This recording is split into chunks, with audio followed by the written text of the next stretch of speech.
प्रकरण हुआ था जिसमें अमर दुबे का इनकाउंटर हुआ था कानपुर कांड में, बिकरू कांड में। अमर दुबे की शादी 3 दिन पहले हुई थी खुशी दुबे से, जिसको गिरफ्तार किया गया। और गिरफ्तार करने के बाद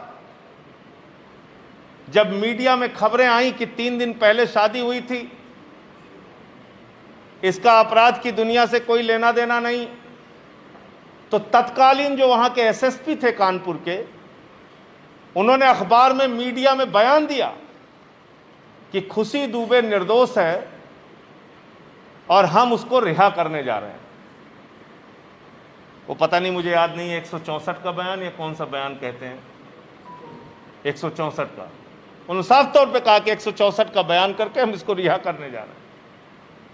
और वो खुशी दुबे जीवन और मौत से संघर्ष कर रही है।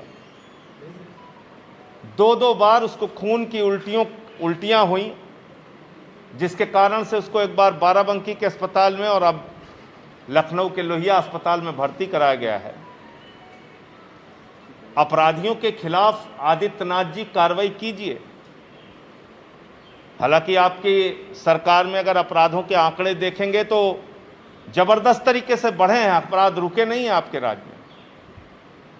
लेकिन किसी को जबरदस्ती 10 महीने से जबरन जेल में रखना, बीमार हो, उसके घर के लोग परेशान हो, उसका कोई रोल ना हो अपराध में, बावजूद उसको जेल में रख के सड़ाना, मैं समझता हूं ये एक प्रतिशोध की मानसिकता है। और इस मानसिकता से ना लोकतंत्र चलता है, ना शासन चलता है। अगर कोई व्यक्ति निर्दोष है, 10 महीने से ज्यादा का वक्त हो चुका है,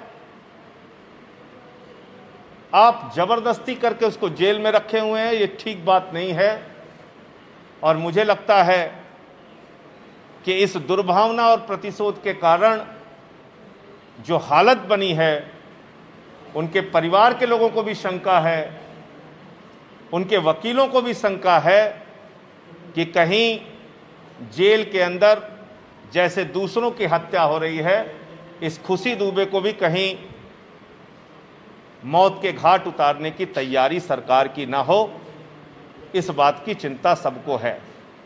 तो मैं आप लोगों के माध्यम से, ह्यूमन राइट कमीशन से और जो संस्थाएं मानव अधिकारों के लिए काम करती हैं, उनसे अनुरोध करूंगा कि इस पूरे मामले की जांच करा के जो सच है उसके आधार पर कार्रवाई हो, और जबरन किसी को जेल में रख के अगर प्रतिशोध और दुर्भावना के कारण मौत के घाट उतारने की तैयारी है, तो एक बहुत ही गंभीर मामला है जिस पे सरकार को जवाब देना चाहिए। ये मेरा, मैं चाहूँगा इस विषय पे जेके शुक्ला जी, जो हमारे लीगल सेल के प्रदेश के अध्यक्ष हैं, वो अपनी बात करें। साथियों, जैसा कि आप लोग जानते हैं, खुशी दुबे पिछले 18 महीने से जेल में बंद हैं और सीआरपीसी में स्पेशल प्रावधान है 167A2 सब क्लास 2 में कि अगर 7 साल के कम सजा है तो 60 दिन के अंदर चार्जशीट फाइल हो जाना चाहिए, और 7 साल से लेकर आजीवन कारावास तक है तो 90 दिन के अंदर चार्जशीट फाइल हो जाना चाहिए। 18 महीने हो गए हैं, चार्जशीट अभी तक नहीं फाइल हुई है। आर्टिकल 21 का क्लियर कट वायलेशन है। हर आदमी को संविधान प्रदत्त लिबर्टी मिली हुई है, उसका पूरा इस प्रदेश में अघोषित इमरजेंसी लगी हुई है। किसी भी संविधान का बिल्कुल हर जगह वायलेशन हो रहा है। आर्टिकल 21 का खुलेआम वायलेशन हो रहा है। जो इस सरकार के खिलाफ कुछ बोलता है उसको आप उठा के जेल में बंद कर देते हैं। हर आदमी की अभिव्यक्ति की आज़ादी, उसकी स्वतंत्रता, उसको कर्टेल कर दिया गया, उसको बंद कर दिया गया है। इसको आप अघोषित इमरजेंसी लग गई है। 18 महीने हो गए हैं, चार्जशीट नहीं फाइल हुई है, उसको अपने आप कोर्ट को संज्ञान लेकर उसको रिहा कर देना चाहिए। गवर्नमेंट को रिहा कर देना चाहिए। आपकी चार्जशीट अभी तक नहीं फाइल हुई है, लेकिन नहीं, आपने उसको जेल में किस दुर्भावनावश उसको आपने बंद किया है। लगता है आप उसकी भी हत्या करा देंगे। अभी एक जानकारी मिली है कि उत्तर प्रदेश के एक ईमानदार IAS अधिकारी सूर्य प्रताप सिंह जी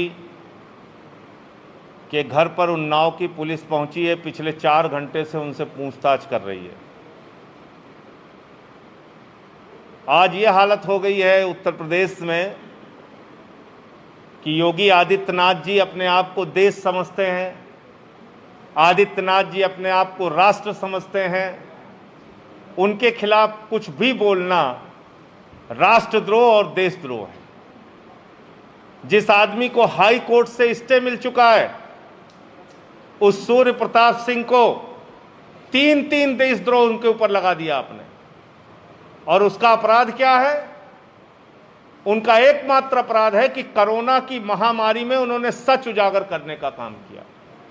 उन्होंने बताया कि गंगा के घाटों पर किस तरह से 100 दफनाए गए हैं। उन्होंने बताया कि गंगा के पानी के अंदर, नदियों के अंदर किस तरह से 100 सड़ रहे हैं। आप इसके कारण से मुकदमे कर रहे हैं, देशद्रोह लगा रहे हैं, FIR कर रहे हैं। ये बहुत ही, मैं कहूंगा, एक ओछी मानसिकता का परिचय दिया है आदित्यनाथ जी ने और उनकी सरकार ने कि एक ऐसे ईमानदार अधिकारी जिन्होंने जीवन भर ईमानदारी से उत्तर प्रदेश में एक IAS अधिकारी के तौर पे अपनी सेवाएं दी, आज क्योंकि वो आपके सच को उजागर कर रहे हैं, इसलिए आप उन पे मुकदमे, FIR, देशद्रोह कर रहे हैं। 3 देशद्रोह आपने लगा दिया। तो ये इस तरह से आवाज दबाना, लोकतंत्र के अंदर गला घोटना, ये ठीक बात नहीं है। और मैं समझता हूं हाई कोर्ट इस मामले का जरूर संज्ञान लेगा और इस पे जरूर कार्रवाई करेगा। धन्यवाद।